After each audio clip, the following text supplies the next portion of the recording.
Break के बाद आपका फिर से स्वागत है शी लीड्स में। तो चलिए देखते हैं सोनम गुप्ता की छोटी सी प्रेम कहानी।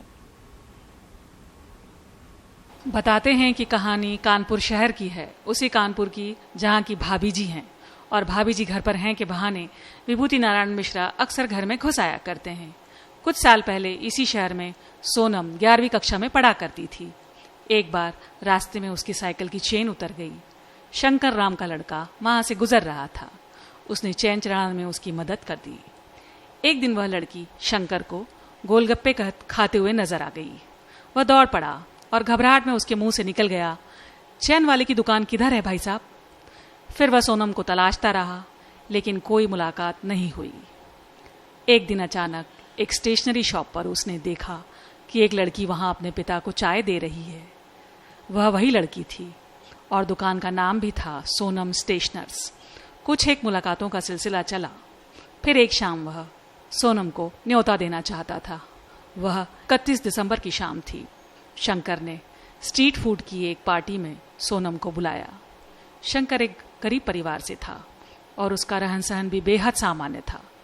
समोसे का ऑर्डर दिया ही था कि पिताजी ने उन्हें देख लिया और सोनम को डांटा, यहाँ क्या कर रही हो और ये कौन है? पता नहीं पापा, ये मुझसे पैसे मांग रहा था, सोनम ने डर कर कहा। पिता ने घूर कर लड़के को देखा और एक 10 का नोट उसे थमा दिया। उसी शंकर लड़के ने उसी 10 के नोट पर लिख दिया कि सोनम गुप्ता बेवफा है। किशोर उम्र का ऐसा प्यार हर शहर, हर गली, हर मोहल्ले का सच होता है, फिर चाहे वह सच्चाई से कोसों दूर ही क्यों न हो। यही 10 का नोट 2000 से भी ज्यादा ट्रेंड कर रहा है इन दिनों।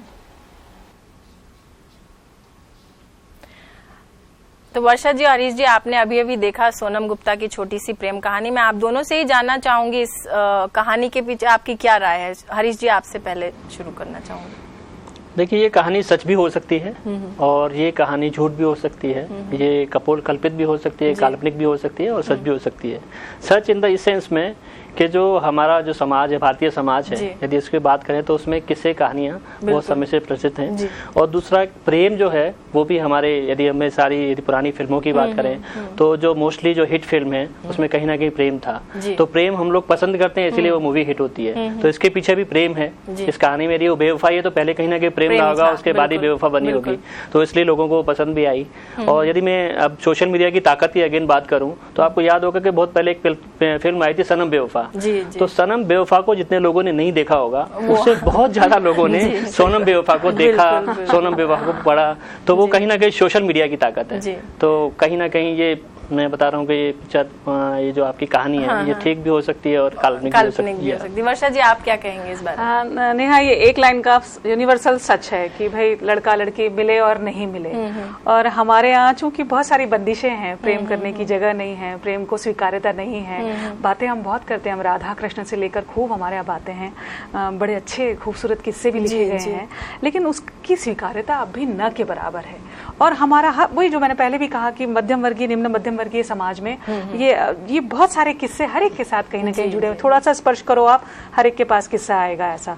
तो ये जो है, पिता ने उसको डांटा और घूर कर देखा, तो ये कहानी शायद वहीं समाप्त होती है और शंकर का जो है दर्द वहीं से बयां होता है। तो ये चीजें जो है इस कहानी को ट्रेंड कराती है, मुझे ऐसा लगता है। हर एक को अपना दर्द मालूम होता है। और चूंकि मलिक सर ने भी कहा कि भाई जो ये नोटबंदी का समय है और नोटबंदी जो है इन दिनों पूरे उफान पर है, तकलीफ के साथ भी और कुछ लोगों की खुशियों के साथ भी। तो ये खुशी और दर्द में सोनम बेवफा जो है वो बहुत ज्यादा चल पड़ी है। तो यही शायद सोशल मीडिया का सच भी है कि जब आप अपने दिल की बात करते हैं तो वो ताकत बन जाता है। वो शायद एक्सीडेंटल हो या फिर अनायास हो, वो बनता है, सामने आता है। वर्षा जी, आपसे एक और सवाल भी मैं इसी से जुड़ता हुआ करूंगी कि अगर आपका नाम सोनम गुप्ता होता या कुछ इस तरह की कहानियां आपके नाम से जुड़ी हुई होती तो फिर क्या होता आपके हिसाब से? मुझे बहुत तकलीफ होती है, क्योंकि कहीं ना कहीं सोनम गुप्ता नाम की कई लड़कियां हैं पूरे देश में। मैं बिल्कुल नहीं चाहती कि वर्षा भंबानी मिर्जा जो है बेवफा है, ऐसा कोई हैशटैग या ऐसा कुछ चले। मेरे को बहुत अफसोस होगा, मतलब बिल्कुल मेरा एतराज है और एक क्षमा याचना भी है कि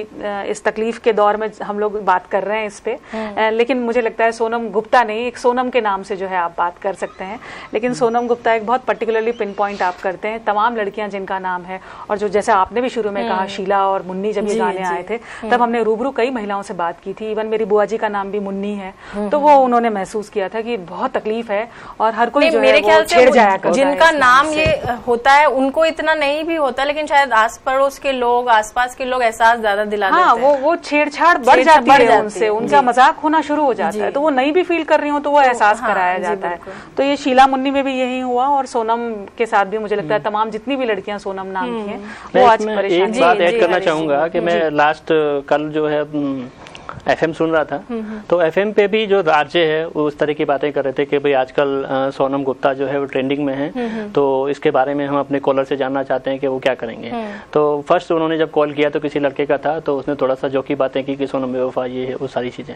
जो सेकंड कॉल आया तो सरप्राइजिंग कि वहां से लड़की की आवाज आई और उसने बहुत डांट कर आरजे से कहा कि हु आर यू, मैं सोनम गुप्ता हूं और आपको किसने अधिकार दिया सोनम गुप्ता के बारे में ऐसी बातें करने का। बिल्कुल सही। तो एग्जैक्टली वहां से कहीं से सोनम गुप्ता की आवाज आती है, तो वो सोनम गुप्ता हो सकता है हो या ना हो, लेकिन वो एक फीमेल की वॉइस थी, एक आवाज थी कि आप किसी भी ह्यूमन बीइंग को, चाहे फीमेल को, किस तरह से आप इस तरह की बातें कर सकते हैं। बिल्कुल। हरीश जी, आप एक एक्सपर्ट हैं, तो मैं जानना चाहूंगी आखिर कितनी गंभीरता से युवाओं को इस तरह के पोस्ट को लेना चाहिए? देखिए, जहाँ तक गंभीरता वाली बात है तो सोशल मीडिया का, यदि मैं थोड़ी सी और यदि के अंदर जाऊं, तो सोशल मीडिया का जो ट्रेंडिंग वाला जो सिलसिला है, तो आप ये मान के चलिए कि जो 16-17 साल से लेके जो 34-35 साल का लड़का है या युवा है, उसके बीच में सबसे ज्यादा जो चीजें फैलाने की ताकत है, या वो सबसे ज्यादा अपना फोन पर रहता है, सबसे ज्यादा सोशल मीडिया पे सर्व करता है, सब चीजें जाता है, तो इसलिए उसको वो बहुत सीरियसली नहीं लेता, वो इसको एक जस्ट एंटरटेनमेंट के रूप में लेता है।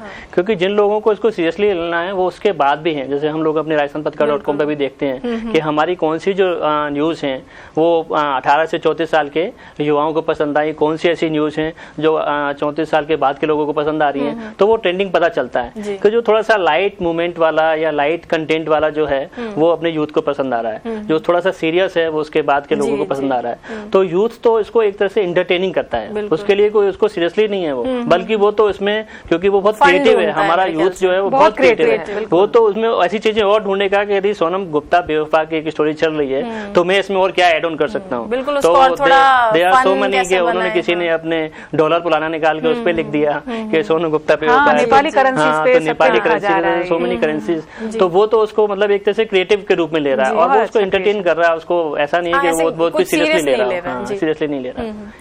अब वक्त हो चला है छोटे से ब्रेक का, चर्चा को आगे बढ़ाएंगे, बने रहिए हमारे साथ।